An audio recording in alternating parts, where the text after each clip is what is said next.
Today is the day you've all been waiting for. We are going to walk through a complete installation of the TOTO Washlet S7A and S7. They both are installed exactly the same, so we're going to run through that process in its entirety here. Once you get your washlet from manybidets.com, you'll be able to start using it instantly after you walk through these steps. My name is Daniel Johnson. I'm the owner and founder of manybidets.com, where you can get expert advice on everything bidets.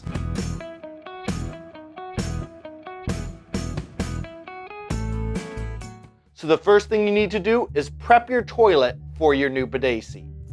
We start this process by turning off the water supply that leads to the toilet and draining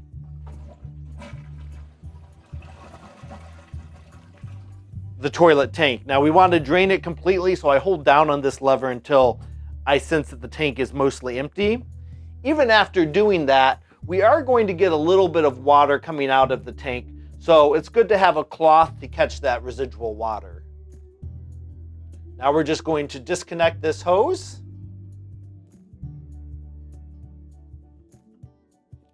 And the water portion of this is ready to go for our new bidet when we're ready for it. The next thing we need to do is to take off the existing toilet seat.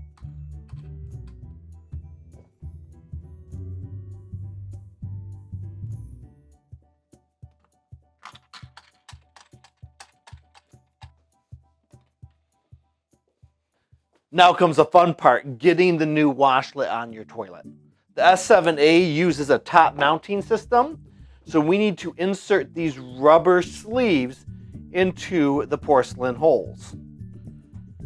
We found that the easiest way to do that is to rest them gently on the top, put in the screws that we'll be using in a little bit, and slightly screw those in, and then just take a screwdriver and ever so gently coax the sleeves into place.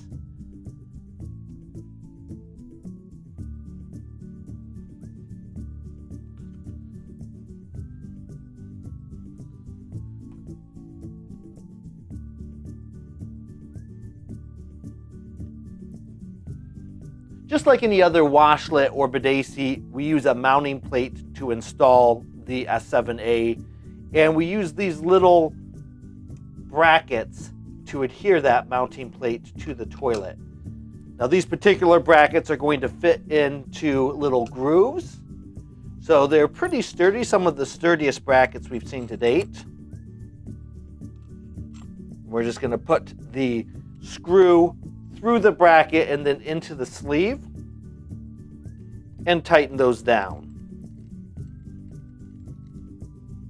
The other point to note is that when you're placing these brackets in the grooves, you want to make sure that both sides have the same number of grooves open in the back and the front, so that when you install the seat, it's not cockeyed one way or the other.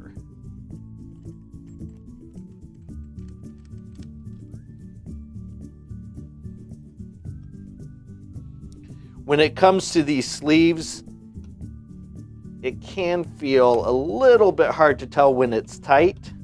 So if you end up installing your bidet seat and sensing some wiggling, well, there's nothing wrong with taking the seat off and tightening these screws a little bit more.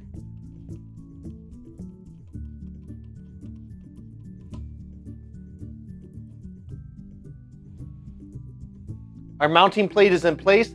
Let's grab our seat and slide it into place.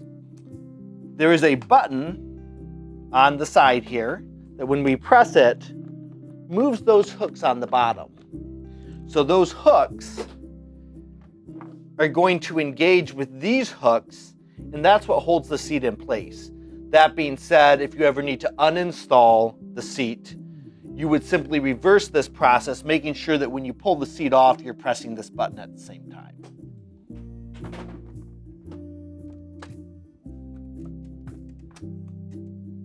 And the seat is in place. I pull forward. I can feel it's firm. I press in on the button and pull forward, and it slides right off.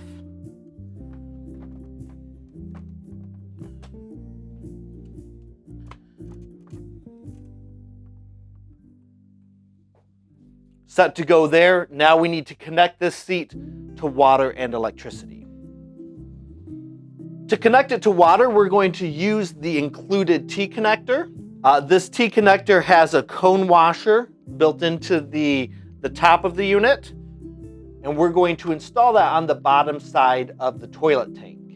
One of the common calls we get when customers are installing this is, it won't connect to my water supply.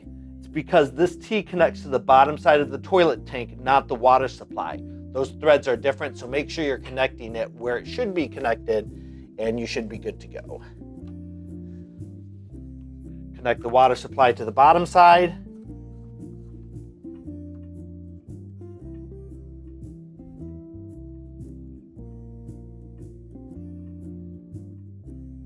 This water supply should also have its rubber washer in place. Each of these connections should have a rubber washer. The rubber washer on the washlet hose is a little bit different. It's got a rubber washer built into the actual connector piece itself, so there's a little groove that rubber washer sits in, but that should be there as well. And then we will just connect this as well.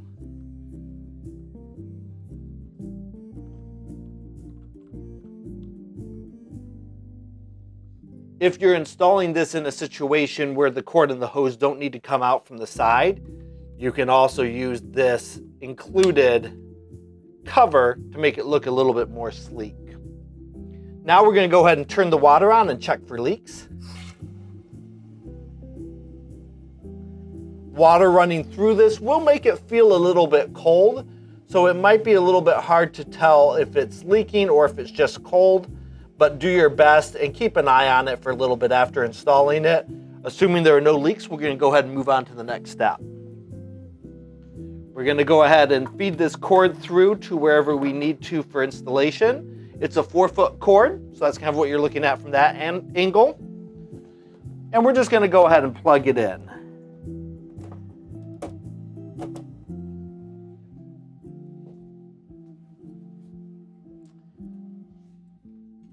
The seat will initiate its first process here, so it's going to run some water through it, make sure the pre-mist works, the nozzle works, all of that. But in order for us to fully test it, we need to get the remote and put the batteries in it so that it operates. So TOTO includes the 2 AAA batteries to install. The removal of this back piece is a little bit tricky. There's a little button down here on the bottom that you have to press in, and then the back pops off. So it's not a slide left to right or up or down, it's actually a little button press. We're going to go ahead and install the batteries here as indicated on the diagram.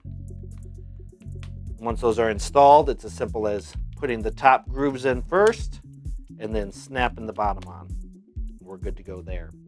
So now that we've got that, we've got 2 different mounting plates we can use. The mounting plate with the little hooks, and these hooks are going to grab onto the back side of the remote, making it hard to remove the remote from the mounting plate, which is great if you have little kids or a lot of guests over all the time and you don't want them taking the remote off the mounting plate and possibly dropping it. So if you want it adhered to the wall semi-permanently, this is the mounting plate you'd want to use. On the other hand, because there are options on the back of the remote, if you want to be able to take it on and off with ease, this mounting plate adheres via a couple small magnets, and those magnets make it very easy to take on and off while still giving you the ability to make sure that it's snug on the wall mount. Regardless of which of these mounting plates you use, you can also use the guide. This guide comes with your seat and has 2 holes in it that line up with the 2 holes on the mounting plate.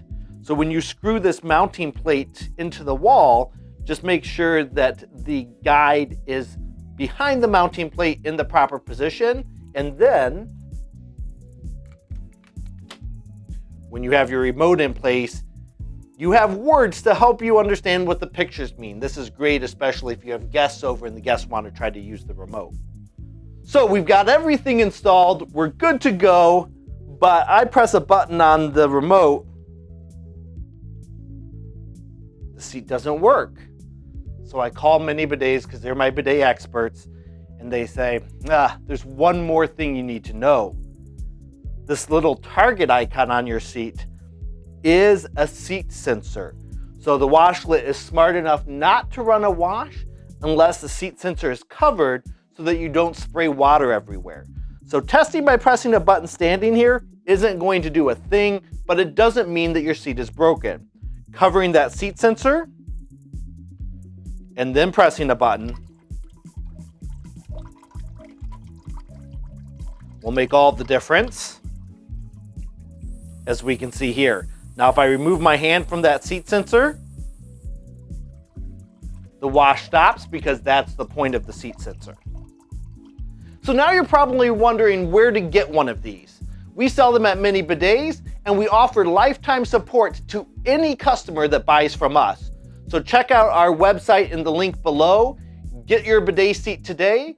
And of course, if you have any questions, feel free to reach out or comment on this video. ManyBidets.com, where we sell mini bidets, not mini bidets.